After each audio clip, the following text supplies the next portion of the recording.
Vamos então para o nosso livro O Consolador, psicografia do Chico, autoria espiritual de Emmanuel. Nós estamos na primeira parte, Sociologia, e vamos aqui estudar a partir da questão número 62. Lembrando que esse nosso trabalho ele faz parte daquele ciclo de estudos das obras do Chico, como nós fizemos há um tempo atrás, estudando 10 obras pouco conhecidas do Chico, ou muitas vezes até eu diria desconhecidas. E aqui nós iniciamos então, e no caso do livro Consolador, embora ele seja um livro conhecido, ele não é estudado, né? Ou quase nunca estudado, né? Então, geralmente, especialmente das obras do Chico, nós focamos naquelas obras mais clássicas, né? Principalmente da coleção do mundo espiritual, da vida no mundo espiritual, obra de André Luiz, e uma ou outra mensagem, né, que nós pincelamos, que pesquisamos, divulgamos, né, através de redes sociais e tudo mais. Mas então o nosso propósito é fazer com que essas obras sejam não apenas conhecidas, mas bem estudadas, destrinchadas, né, para aproveitarmos o seu conteúdo, né, e nós estamos aqui percebendo a riqueza que essa obra fornece para cada um de nós. Então vamos lá. Nós vimos no nosso encontro passado, na questão número 61, que foi a única que nós abordamos, sobre a política do racismo. E anteriormente falando sobre a participação dos espíritas perante a política do mundo, né? Então, dedicamos um estudo para cada uma dessas questões, de tão profunda que elas são, tão abrangentes também. E agora a gente tem aqui a expectativa de seguir com essas próximas questões, agora falando um pouquinho sobre, começando pela 62, o não matarás, né? Então, depois o não julgarás, ou não julgareis, né? Que vai trazer para nós aqui também um outro ponto de vista, não julgueis, na verdade. Mas vamos lá, 62. O não matarás alcança o caçador que mata por divertimento e o carrasco que extermina por obrigação? Então, lembrando mais uma vez que nós estamos aqui, essa questão da caça por divertimento, nós ainda temos algumas práticas, né? E quando nós falamos, por exemplo, do caçador, por que também não envolver o pescador? Né? Essas pescas que nós encontramos hoje, elas não deixam de ser uma prática de matar um animal. Muitas vezes a pesca esportiva, bom dia Jerusa, a pesca esportiva, então a caça esportiva também entra. Então temos no Brasil, em outros tantos países em que isso é parte de uma tradição. Né? Vemos inclusive a disseminação desse tipo de comportamento. E nesse não matarás, nós também entramos na parte da nossa relação com o mundo animal. E isso vai envolvendo questões cada vez mais profundas, tratando, por exemplo, da caça esportiva, ou da pesca esportiva, da criação de animais, da forma como nos relacionamos com os animais nos seus diversos, nas diversas formas que nós nos relacionamos no nosso cotidiano. Né? Eu vou abordar um pouquinho mais sobre isso daqui a pouco também. E depois aqui também falar sobre o carrasco, que também é uma outra prática que nós ainda temos na nossa sociedade. Né? Então falaremos sobre isso. Dudu colocou aqui caçador virtual, né? Pois é. Ainda que seja virtual, nós estamos ainda alimentando aquele nosso desejo, né, de fazer ali a caça. Mas aos poucos a gente vai mudando, né? Característica do nosso mundo. A gente vai. Pois é. Também, né? A mesma coisa de filmes que a gente gosta também de assistir e tudo mais. Então desperta em nós aquele tipo de sentimento ainda, né? Mas faz parte da nossa evolução.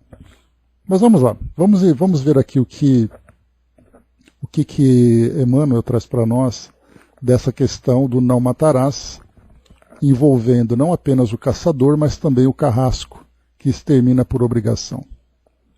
À medida que evolverdes no sentimento evangélico, compreendereis que todos os matadores se encontram em oposição ao texto sagrado. O não matarás, que faz parte dos 10 mandamentos que nós conhecemos. No grau dos vossos conhecimentos atuais, entendeis que somente os assassinos que matam por perversidade estão contra a lei divina. Quando avançardes mais no caminho, aperfeiçoando o aparelho social, não tolerareis o carrasco, e quando estiverdes mais espiritualizados, enxergando nos animais os irmãos inferiores de vossa vida, a classe dos caçadores não terá a razão de ser. Lendo os nossos conceitos, recordareis os animais daninhos, e no íntimo, a vez de ponderar sobre a necessidade do seu extermínio. É possível, porém, que não vos lembreis dos homens daninhos e ferozes. O caluniador não envenena mais do que o toque de uma serpente? Com frieza a maquinaria da guerra, incompreensível, não é mais impiedosa que o leão selvagem?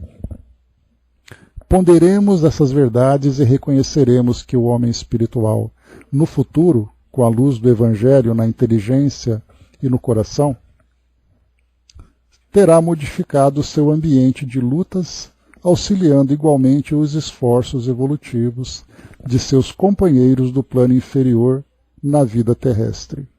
Então vamos lá. 2 pontos aqui para analisarmos, tudo baseado no não matarás, e eles trazem aqui para nós, lembrando que nós estudaremos mais para frente, lá no Livro dos Espíritos, especialmente das leis morais, a lei da destruição. Então nós temos a parte que trata dessa questão da destruição, que fala sobre as transformações do mundo, o nosso comportamento e tudo mais, E também ali tem a parte da justiça e o do progresso, que são 2 temas importantes também que estão, de certa forma, correlacionados. Aqui, especificamente, a pergunta que foi feita sobre carrascos, sobre caçadores e pescadores, que a gente inclui também aqui, Emmanuel diz para nós o seguinte: primeiro, somente os assassinos que matam por perversidade estão contra a lei divina. Quando avançardes mais no caminho, aperfeiçoando o aparelho social, não tolerareis o carrasco.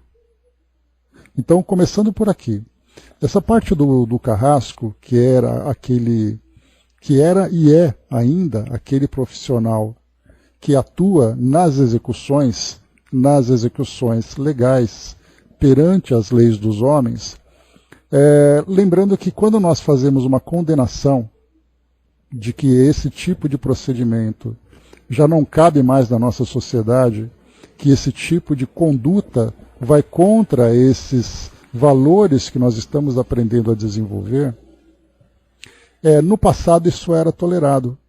Isso era uma prática que a pena de morte era imposta, e hoje nós temos a doutrina espírita, assim como também a própria sociologia estudando alguns temas, por exemplo, pena de morte, aborto, eutanásia, que são esse tripé dos temas mais polêmicos que nós temos hoje. No passado nós tínhamos também a ideia do carrasco. Embora hoje nós tenhamos alguns países, como por exemplo nos Estados Unidos, alguns países na Ásia, na Europa ainda tenham esse tipo de prática, de ter ali o carrasco como sendo o representante da lei, que executa aquela pena capital que foi imposta. Conforme a nossa sociedade vai se transformando, as nossas práticas cotidianas também vão se tornando cada vez mais elevadas, fazendo com que os crimes que aconteçam são crimes que vão deixando de existir, porque os criminosos também passam por essa transformação, e por consequência a nossa legislação, o nosso Código Penal em especial, também vai passando por mudanças. O nosso país, por exemplo, o Brasil, ele teve pena de morte, mas depois de bom tempo, mudando ali a nossa Constituição, mudando os nossos códigos, essa pena foi extinta, embora ela exista ainda para caso específico, que é o crime de guerra, né, durante um período de guerra, se alguém comete um ato de traição, por exemplo, contra o país, a pena de morte está à disposição dentro da nossa Constituição. Mas ela não é mais praticada, e pela condução aqui do nosso país, pela forma como nós nos relacionamos com os nossos vizinhos e tudo mais, é improvável que isso aconteça. Né? Não vou dizer impossível, porque nós não temos como prever, mas improvável que isso aconteça. Mas durante muito tempo, em muitos países, isso acontece. E, inclusive, é bem interessante que a tecnologia vai mudando também. Então, hoje nós temos, se no passado os carrascos usavam machados, se no passado os carrascos usavam uma forca, usando, né, aquele capuz preto na cabeça que era um símbolo bastante marcante daquele que cumpria essa tarefa de executar, né, o criminoso, hoje nós temos tecnologia, né, onde você aperta um botão, e aí então, né, a gente vê muito isso em filmes, por exemplo, em que você tem ali uma câmara de gás, onde um tipo de substância, ela misturada com líquidos, com água, por exemplo, ela solta ali o gás e isso mata por asfixia. Temos a injeção letal, onde você injeta no corpo daquela pessoa substâncias, fazendo com que o coração dela pare de bater e ela acabe morrendo por isso. Mas tudo com tecnologia. Então ele aperta um botãozinho, as seringas ali, né, o botão aciona um mecanismo, e esse mecanismo vai injetando as substâncias e tudo mais, ou seja, mudamos ali apenas a aparência, mas na verdade nós continuamos ainda com o método, o que é importante. E quando eu falo em carrasco, eu sempre me lembro de um filme que eu já comentei com vocês, e depois eu vou disponibilizar para vocês o trailer desse filme, que é um filme que assisti por acaso, assisti assim de uma forma despretensiosa, mas foi um filme que me marcou muito, pelo significado dele e pela própria história dessa personagem. Né? Ele é um filme biográfico chamado Pierre Point. Pierre Point é o sobrenome de uma personagem, Albert Pierre Point. Pierre Point, ele atuou entre 1934 e 1956 nesse trabalho de ser um carrasco. Né? Então eu vou ler para vocês aqui rapidamente, só que um resumo, uma biografia rápida, ou melhor, uma sinopse rápida desse filme, para vocês terem uma ideia, porque é muito interessante, porque mostra que cumprimos o nosso papel. Bom dia, Didima. Nós cumprimos o nosso papel dentro das nossas obrigações, dentro das nossas responsabilidades, muitas vezes sem termos a capacidade de fazer um julgamento. Então nós temos aqui, eu estou no site amigosdepelotas.com.br, que trouxe para nós aqui essa pequena sinopse, né? Pesquisei aqui, encontrei, achei bem bacana. Então eu vou trazer para vocês aqui na seção de cultura e entretenimento, né? Dando aqui os créditos, né, para os nossos colegas aqui. Né? Então diz assim, a história de Pierre Point, mais famoso carrasco inglês. O Lavador de Almas, que é o título em português, né? Pierre Point no original, conta a vida de Albert Pierre Point, o carrasco mais famoso da Inglaterra, que existiu mesmo. Coube a ele o trabalho de enforcar mais de 600 pessoas, inclusive levas de nazistas. Pierre Point se especializou em matar rápido e sem dor, um luxo em sua profissão. Não era cruel, apenas tratava seu ofício profissionalmente, imprimindo a ele método e filosofia. O filme é excelente, sobretudo pela atuação de Timothy Spall e pelas falas. Após enforcar os condenados, ele lava os corpos. Um guarda pergunta por que faz aquilo. Eles são culpados até o momento da execução. Depois tornam-se inocentes de novo. Por isso eu os lavo e preparo, pois ninguém mais faria isso. Né? Então, é uma coisa bem simples, uma fala, que é tratado de uma forma natural. Né? De uma forma, uma atuação comum que ele tem. Então isso foi entre 34 e 56. Na atualidade nós temos, como eu comentei com vocês, esses recursos, né, de tecnologia, mas sempre tem alguém que determina a execução, alguém que controla a execução e alguém que aperta o botão. Né? Um outro filme também do Stephen King, que é aquele... qual é o nome do filme? Me esqueci o nome dele, que é o Tom Hanks que faz. É o Green Mile, né, que é o nome em inglês, mas também fala sobre pessoas que são condenadas e elas são levadas para a cadeira elétrica, que também é uma prática que se tem hoje. Né? Enfim, temos ali então histórias de vários carrascos, de várias execuções que foram mostradas aí no decorrer do tempo. E nessa década de 1940, quando o livro foi publicado, foi comentado isso. Então tem algo interessante que a gente vai perceber. Emmanuel, ele não faz uma condenação dessa prática. Ele apenas analisa que, nesse caso, somente os assassinos que matam por perversidade estão contra a lei divina. Mas e aqueles que praticam esse ato? Aí ele vai dizer o seguinte, antes de dizer o certo ou errado, ele diz assim, quando avançardes mais no caminho, aperfeiçoando o aparelho social, não tolerareis o carrasco. Então aqui nós estamos fazendo uma análise sobre a justiça, a forma como a nossa justiça atua na nossa vida social.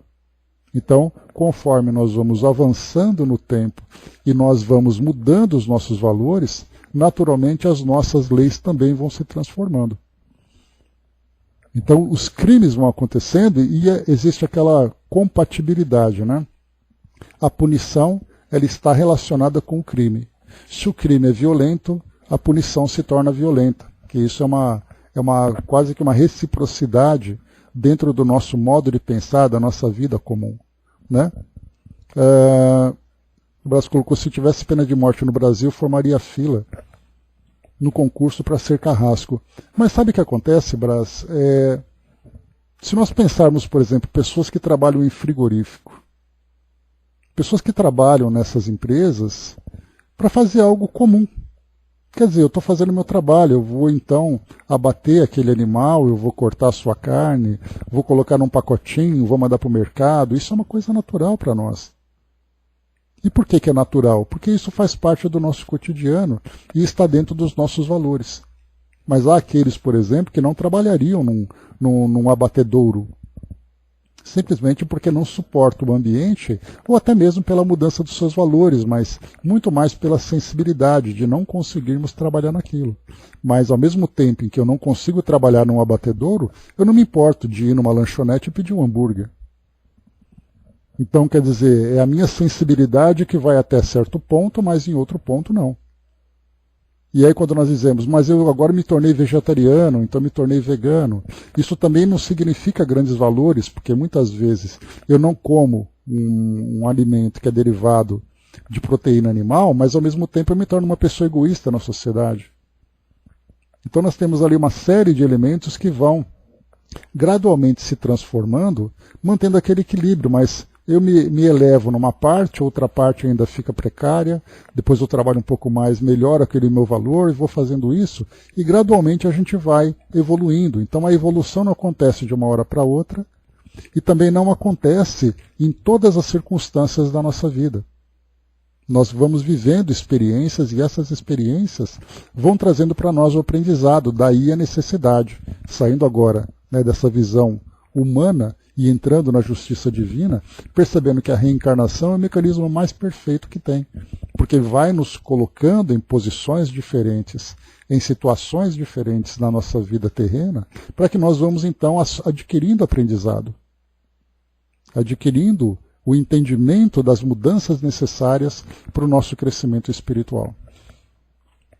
Saindo aqui então da parte do carrasco, ele diz ainda para nós aqui, né?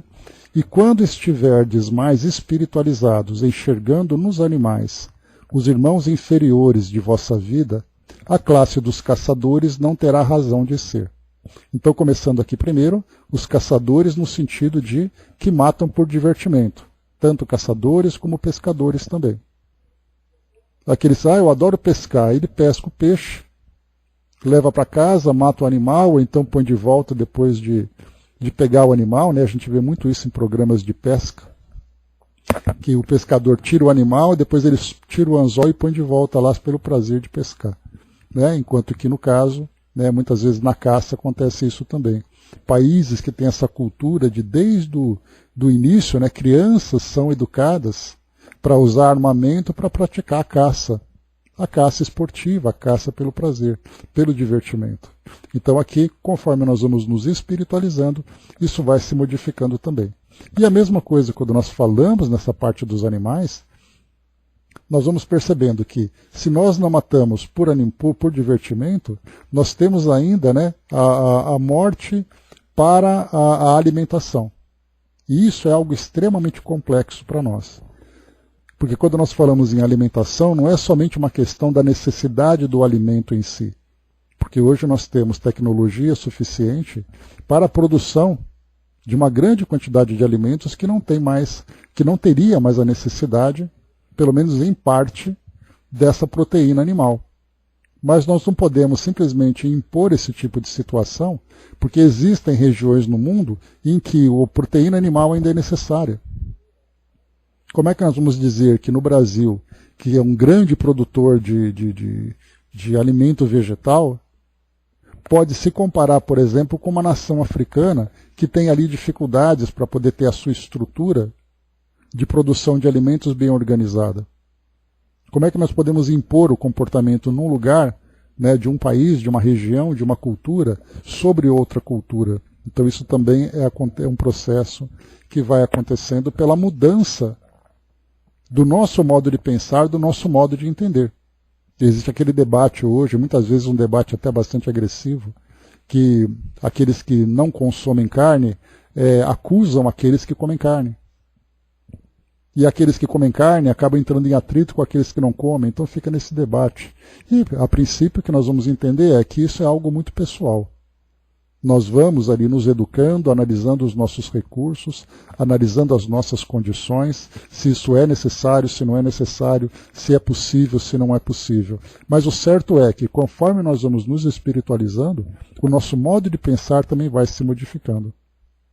Mas aqui embaixo tem algo interessante que o Emmanuel coloca para nós, que é a respeito dos animais daninhos. Que nós vemos assim algumas passagens, né, principalmente da cultura budista, que fala para nós sobre a ideia da reencarnação, que dentro daquele conceito da metempsicose, que você não mata os animais e tudo mais, né? Só que muitas vezes você tem ali aquele animal que é nocivo. Então, por exemplo, uma praga de ratos, baratas, insetos, inclusive nós tivemos, por exemplo, em algumas regiões em que é autorizado o abate de animais, como javalis, por exemplo, como jacarés, como castores, porque eles acabam degradando a sociedade, degradando florestas, desculpem, e acabam muitas vezes prejudicando a sociedade. Então, pelo fato de fazerem ali uma produção ou uma criação desorganizada, isso fez com que o crescimento excessivo desses animais trouxesse um grande prejuízo para a sociedade. Então ele vai colocar para nós aqui: lendo os nossos conceitos, recordareis os animais daninhos, e no íntimo haveis de ponderar sobre a necessidade do seu extermínio. É possível, porém, que não vos lembreis dos homens daninhos e ferozes, né? Então aqui também Emmanuel vai trazendo para nós uma reflexão aqui de cunho mais moral. Então, muitas vezes o caçador mata por divertimento, mas algumas vezes há necessidade de nós controlarmos, né, a proliferação de algum tipo de animal que pode trazer bastante prejuízo. Mas isso cabe a nós encontrar exatamente o equilíbrio, o bom senso, para fazermos ali os nossos julgamentos. Ele coloca também aqui para nós, ponderemos essas verdades e reconheceremos que o homem espiritual do futuro, com a luz do Evangelho na inteligência e no coração, terá modificado seu ambiente de lutas, auxiliando igualmente os esforços evolutivos de seus companheiros do plano inferior na vida terrestre. Né? Aqui ele fala para nós sobre a nossa relação com os animais. A próxima questão, aqui nessas duas em especial, 63 e 64, é colocado o seguinte para nós. Considerando a determinação positiva do não julgueis, como poderemos discernir do mal sem julgamento? O bem do mal sem julgamento. Então, o não julgueis significa a ideia de não fazer julgamento.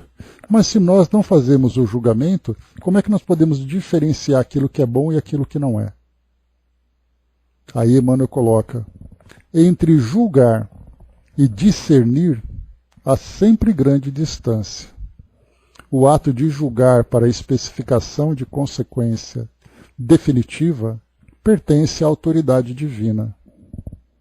Porém, o direito da análise está instituído para todos os espíritos, de modo que, discernindo o bem e o mal, o erro e a verdade, possam as criaturas traçar as diretrizes do seu melhor caminho para Deus. Então aqui eles estão construindo um raciocínio, porque no próximo vai falar exatamente sobre a questão do processo criminal. Mas aqui para nós, quando nós temos uma passagem que diz que para nós não julgarmos, para não sermos julgados, ou da mesma forma que nós julgarmos, nós também seremos julgados, existe uma diferença entre fazer um julgamento em apontar o defeito das pessoas, e aí a gente vai lembrar sempre, das passagens que falam para nós sobre a benevolência, sobre a caridade, sobre o perdão. Então são conceitos que são extremamente importantes para todos nós, exatamente para que compreendamos que todos estamos nesse processo de evolução, todos estamos passando aqui por essa transformação moral, o desenvolvimento dos nossos valores, o desenvolvimento do nosso intelecto para podermos direcionarmos as nossas ações, as nossas escolhas, o respeito ao outro, o respeito a nós mesmos, a crítica e a autocrítica, tudo isso faz parte desse aprendizado. Agora, nós temos, por exemplo, quando nós falamos sobre a diferenciação entre o bem e o mal, se dá exatamente, principalmente da nossa vida pessoal e da nossa vida em sociedade. Quando nós temos essa capacidade de análise, porque nós falamos julgamento de uma forma muito geral, mas o julgar significa você apontar as falhas e muitas vezes a condenação. E o discernimento é nós fazermos ali as escolhas que para nós são positivas ou são negativas, incluindo a vida em sociedade. Então, quando nós vemos o comportamento de um indivíduo e o seu comportamento é nocivo, e nós temos isso com muita facilidade hoje na mídia, onde nós vemos os crimes acontecendo, crimes de violência, crimes de corrupção, crimes diversos que vão acontecendo, nós vemos que aquilo é ruim para a sociedade. E essa capacidade de nós percebermos isso mostra exatamente o nosso desenvolvimento, a nossa evolução, o nosso crescimento. Mas o julgamento em si e a condenação, que nós fazemos isso, e é muito difícil para nós, porque nós não somos apenas habituados a fazer esse tipo de julgamento sobre o caráter das pessoas, mas nós somos constantemente também estimulados, provocados a dar a nossa opinião. Principalmente nesse meio que nós vivemos hoje, em que as nossas opiniões fluem com muita naturalidade por meios de comunicação, por redes sociais e tudo mais. Então é muito comum nós analisarmos e principalmente fazemos isso de uma forma muito feroz, em que nós temos ali tantos e tantos comportamentos das pessoas que são comportamentos equivocados, que acabam se tornando público, provocando nas pessoas aquela vontade de criticar, de apontar e de condenar. Pessoas, inclusive, que sofrem muito por causa disso, de um comportamento que teve. Nós temos, inclusive, personalidades, atletas, atores, atrizes, que, tendo uma vida pública, acabam sendo expostas. Nessa exposição, as suas falhas são apresentadas para aqueles que são os seus seguidores ou para aqueles que simplesmente divulgam, e depois fazem condenações extremamente severas. A partir do momento em que nós observamos o erro, aquilo serve para nós como um aprendizado, dizendo, esse tipo de erro eu não posso praticar. Mas se aquela pessoa praticou esse erro, isso é um problema dela. A partir do momento em que isso não me afeta. Até porque quando nós pegamos essas personalidades, nós vemos que a vida delas são vidas que são vidas que estão muito distantes da nossa realidade. Eu sempre gosto de brincar dizendo assim, olha, eu não conheço essa pessoa, não pago as contas dela e ela nem paga as minhas contas. Para que eu estou julgando a vida dela, se ela está fazendo certo ou errado, se isso é um problema dela? Então, porque geralmente é assim. Agora, quando nós analisamos pensando, bom, esse tipo de comportamento não é bom. Então, que isso sirva de lição para mim, para que eu não faça a mesma coisa daquilo que eu percebi que não é bom. Agora, quando eu começo a dizer e a apontar e a criticar e a destruir a vida daquela pessoa com as minhas opiniões, isso já é um erro. Porque com o mesmo peso que nós julgamos, nós também seremos julgados. E aí nós temos o grande ensinamento, pois é. E aí nós temos aquele grande ensinamento do Evangelho, quando Jesus então se deparou com a adúltera. Quando ele disse, quem não tiver pecado, que atire a primeira pedra. E mais do que isso ainda, o aprendizado que reconhecer o seu erro, seguir e não pecar mais. Isso para nós é o discernimento. Não é uma questão de nós pensarmos, porque isso vai ser abordado na próxima questão, quando nós falamos, quer dizer então que se eu faço parte do sistema jurídico do nosso país, ou de qualquer sociedade, nós devemos sempre perdoar aqueles que inclusive cometem crimes? E aí então nós já entramos num outro campo, que é bastante delicado, que é bastante complexo para nós analisarmos de uma forma superficial. A Jerusa colocou, é importante pensar, né, talvez já estive nesse lugar. Né, na verdade, nós podemos dizer, certamente eu já estive nesse lugar, eu só não me lembro. Porque todos nós estamos aqui nesse ciclo contínuo de aprendizado, de evolução. Né? Brás, eu estou lendo de novo ali em cima o que você colocou sobre os concursos, né, concurso para carrasco no Brasil, e me fez lembrar agora o concurso que existe para agentes penitenciários, que acabam exercendo essa função porque prestaram um concurso, porque fazem por obrigação, né? E a questão que nós colocamos é, qual o comportamento desse agente penitenciário perante aqueles que são os criminosos?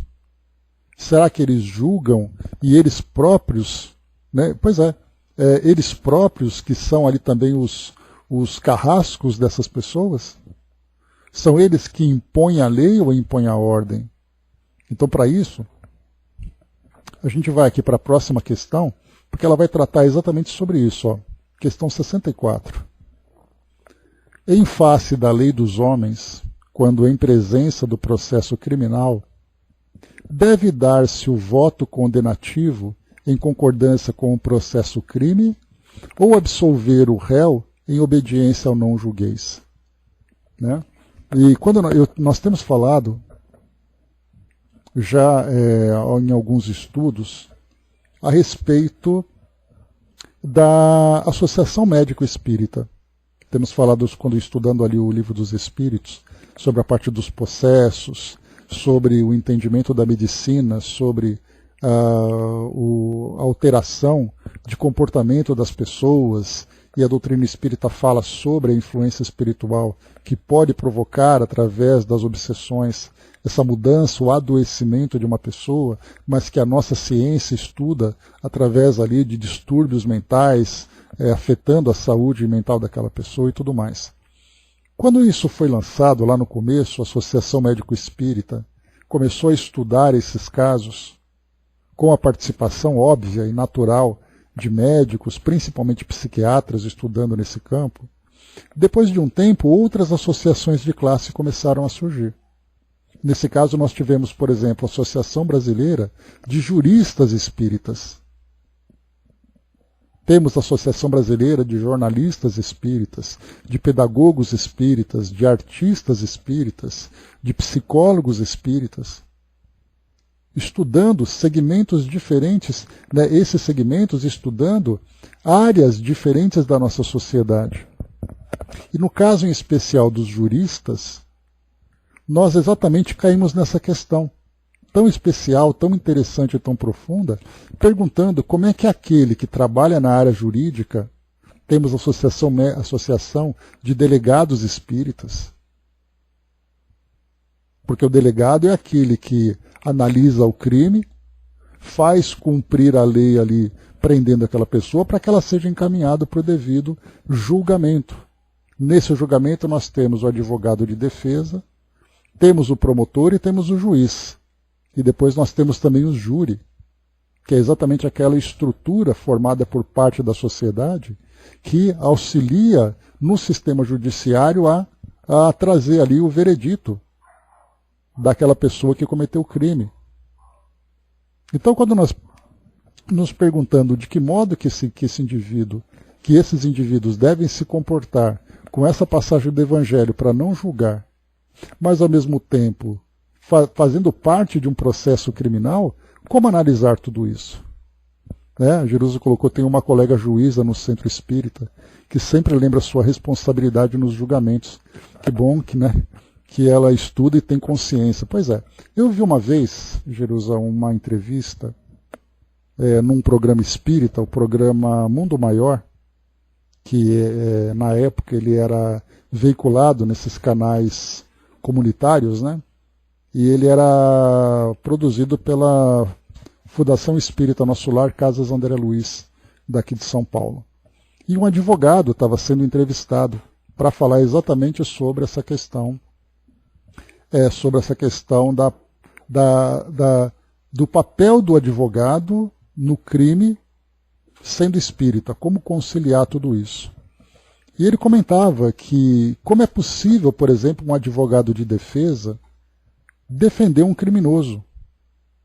Porque é interessante, a gente sempre diz assim, olha, eu sou advogado de defesa e eu estou defendendo o meu cliente que é inocente, que está sendo injustamente acusado e julgado naturalmente. E no caso daquele indivíduo que é advogado de defesa, que está defendendo, por exemplo, alguém que escandalosamente foi preso em corrupção, alguém que em flagrante foi preso num crime. Pois é, mas mesmo assim, né, sendo da área civil, ela tem que tomar decisões no caso de propriedades, no caso de vara de família, por exemplo, né, são várias as situações. Como fazer esse julgamento, né? E esse advogado, então, quando ele falava sobre o papel do advogado de defesa, quando defende criminosos, ele diz assim, o papel do advogado de defesa, quando o crime ele é claro e ele já foi comprovado, não é absolver aquele criminoso, porque ele tem que responder perante a lei da sociedade. Mas o papel dele é fazer com que o crime seja aplicado de forma justa. Se ele cometeu um crime e ele foi condenado a 10 anos de prisão, se ele ficar 10 anos e um dia, esse um dia é injusto. Então o papel do advogado de defesa é fazer com que a lei seja cumprida da sua forma mais clara e objetiva possível. E é claro que o nosso sistema não é perfeito, tanto que nós encontramos hoje, né, o sistema carcerário do Brasil com superlotação, com pessoas que já poderiam ter mudado, ter um progresso na sua punição, né, na pena que ele cumpre, ali, a progressão da pena, e ele não é porque ele não tem o apoio do sistema público que vai ajudá-lo a estudar o seu processo e tudo mais. Então tem muitas questões que são envolvidas nisso. Mas, apesar do nosso sistema judiciário não ser perfeito, apesar do nosso Código Penal não ser perfeito, mas o Código Penal de hoje ele está ajustado com o comportamento da sociedade. Se a sociedade mudar o seu comportamento, o Código Penal também vai se modificar. Assim como no passado nós tínhamos pena de morte, no presente nós não temos mais, a não ser naquela circunstância específica que eu comentei com vocês. Então nós tivemos uma mudança na nossa legislação. E gradualmente vencendo, crimes novos vão surgindo. crimes antigos vão sendo esquecidos. Então, essas mudanças todas que vão acontecendo vão trazendo para nós ali um espelho, um reflexo da própria sociedade. Agora, individualmente, então, embora nós não tenhamos o controle sobre aquilo que acontece nessa grande coletividade onde nós vivemos, nós temos controle sobre as nossas próprias ações. Temos o controle sobre aquilo que nós fazemos, da nossa própria consciência, das escolhas que nós fazemos. Então aqui Emmanuel diz o seguinte para nós, vamos aqui acompanhá-lo no seu raciocínio. Em face da lei dos homens, quando em presença do processo criminal, deve dar-se o voto condenativo em concordância com o processo crime ou absolver o réu em obediência ao não julgueis. Na esfera de nossas experiências, consideramos que à frente dos processos humanos, ainda quando suas peças sejam condenatórias, deve-se recordar a figura do Cristo junto da pecadora apedrejada, pois que Jesus estava também perante um júri, no caso ali da adúltera, né? Aquela passagem que nós acompanhamos. Quem estiver sem pecado, atire a primeira pedra. É a sentença que deveria lembrar sempre a nossa situação comum de espíritos decaídos, para não condenar esse ou aquele dos nossos semelhantes. Vai e não peques mais. Deve ser a nossa norma de conduta dentro do próprio coração, afastando-se a erva do mal que nele viceja. Nos processos públicos, então primeiro é uma questão de foro íntimo, né, da nossa consciência de não julgar o outro, sabendo que nós também temos os nossos próprios débitos. Porém, dentro desse sistema, nos processos públicos, a autoridade judiciária, como peça integrante da máquina do Estado, no desempenho de suas funções especializadas, nesse caso aqui, funções especializadas, por exemplo, de ordem pública, de regulamentar o comportamento do indivíduo perante a coletividade, na questão dos direitos e deveres que cada um tem. Ele diz assim ainda, deve saber onde se encontra o recurso conveniente para o corretivo ou para a reeducação do organismo social, mobilizando nesse mistério os valores da sua experiência e das suas responsabilidades. Então a gente já chegou a falar sobre isso num dos nossos estudos, que o sistema judiciário ele tem por função fundamental a reeducação do indivíduo, para que ele possa ser reeducado e reintegrado à sociedade. Porém, com o passar do tempo e diante dos crimes que vão acontecendo, nós utilizamos o sistema judiciário para punição. Então o indivíduo ele é castigado, ele não é reeducado. Então nós utilizamos essa máquina de reeducação para satisfazer o nosso desejo de castigar aquele que comete o crime. Então isso é algo que para nós ainda é muito difícil de processar, porque nós somos pessoas não somente dentro aí das nossas imperfeições de orgulho, de egoísmo e tudo mais, nós ainda somos muito passionais. E diante dessas paixões, quando nós vemos algo que provoca uma grande comoção, nós naturalmente julgamos com a paixão, analisamos com a paixão e não com a razão. Então, por isso, nesse processo corretivo ou reeducativo, nós optamos pelo castigo. Tanto que nós encontramos ainda situações em que linchamentos públicos acontecem das pessoas fazendo justiça com as próprias mãos. Mas dentro da nossa razão, nós faríamos isso? Certamente que não, mas diante da nossa paixão faríamos. E na nossa razão nós faríamos? Aí vai depender, né? Comentei agora há pouco que não faríamos, mas corrigindo, faríamos dependendo dos valores que nós cultivamos. Se no meu entendimento eu tenho o direito de fazer isso, é aquilo que eu entendo hoje. E a partir desse entendimento é assim que eu vou me comportar. Mas se eu tiver um entendimento diferente, eu já não faria isso. Então depende muito da nossa condição evolutiva espiritualmente. E Emmanuel continua. Individualmente, porém, busquemos aprender que, se podemos julgar alguma coisa, julguemo-nos sempre em primeiro lugar, como o irmão mais próximo daquele a quem se atribui um crime ou uma falta, a fim de estarmos acordes com aquele que é a luz dos nossos corações. Nas horas comuns da existência, procuremos a luz evangélica para analisar o erro e a verdade, discernir o bem e o mal. Todavia, no instante dos julgamentos definitivos, entreguemos os processos a Deus, que antes de nós saberá sempre o melhor caminho da regeneração dos seus filhos trabalhadores. Então aqui ele faz uma diferença entre aquele processo que faz parte da máquina do Estado, que serve para organizar a vida comum das pessoas dentro daquela comunidade, mas temos que analisar principalmente o nosso julgamento e a nossa condenação pessoal, o modo como nós fazemos isso perante os outros. E diante, não apenas dessas paixões, mas também de todas essas facilidades que nós temos hoje, acompanhando, por exemplo, esses debates públicos que acontecem, analisando a vida das pessoas. Por exemplo, quando nós temos várias situações que acontecem que são altamente provocativas. Quando uma personalidade acaba saindo uma notícia de que ela cometeu um adultério. Pronto, aí aqueles que são a favor e aqueles que são contra se manifestam. Aqueles que compartilham ou tiveram fotos pessoais e íntimas vazadas. Aí nós temos ali aqueles que defendem e aqueles que atacam.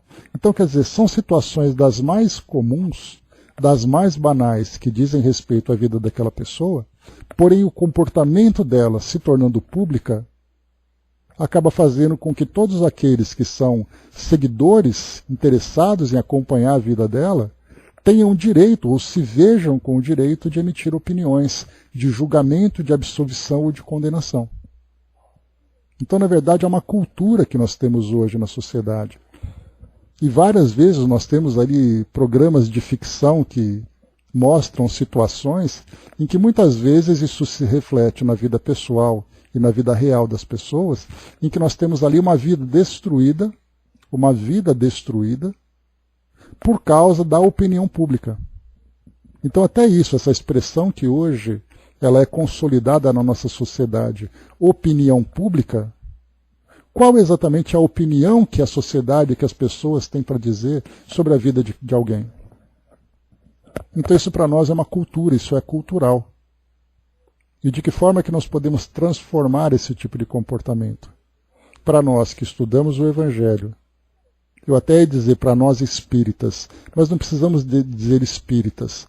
Para nós, qualquer um de nós que estamos espiritualizados, dentro de uma filosofia que nos traz exatamente nos ensina esse espírito de fraternidade, esse espírito de crescimento e tudo mais, o respeito ao próximo, a vigilância sobre nós mesmos é o ponto fundamental.